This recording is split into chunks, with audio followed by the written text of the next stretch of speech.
जय माता जी मित्रों, आज ना नवा ब्लॉग में आप लोगों का स्वागत है। और हम जा रहे हैं खेतर में। आपको खेतर में जाके रायडू दिखाएंगे, रायडू कैसे है। और ये हमारा बटाका है मित्रों, ये सारे के सारे हमारे बटाके। और रायडू भी दिखाएंगे मित्रों। लाइक कर देना और फॉलो भी कर देना मित्रों।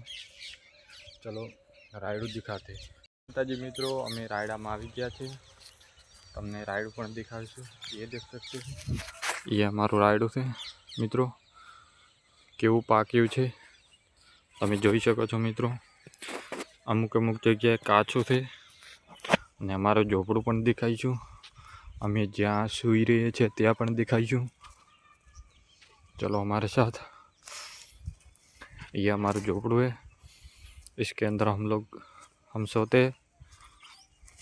और यहाँ पर ताप अंदर चल के भी दिखा देता हूँ मित्रों।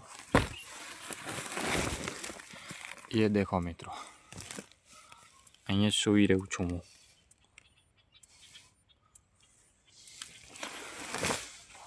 हाँ, हमारा झाटको है, बैटरी, बोर्ड, लाइट बधु है।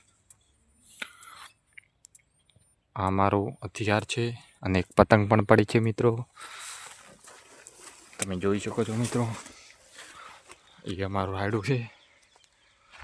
तमने कैसू लाग्यु ये पण कॉमेंट करजो मित्रों। लाइक, फॉलो, कमेंट करना, अच्छी करना। और हम ऐसे ही ब्लॉग बनाते रहेंगे, आप लोग सपोर्ट करते रहोगे तो मित्रों सपोर्ट करना। और हम ऐसे ही ब्लॉग बनाते रहेंगे मित्रों। चलो हम आगे चलते हैं।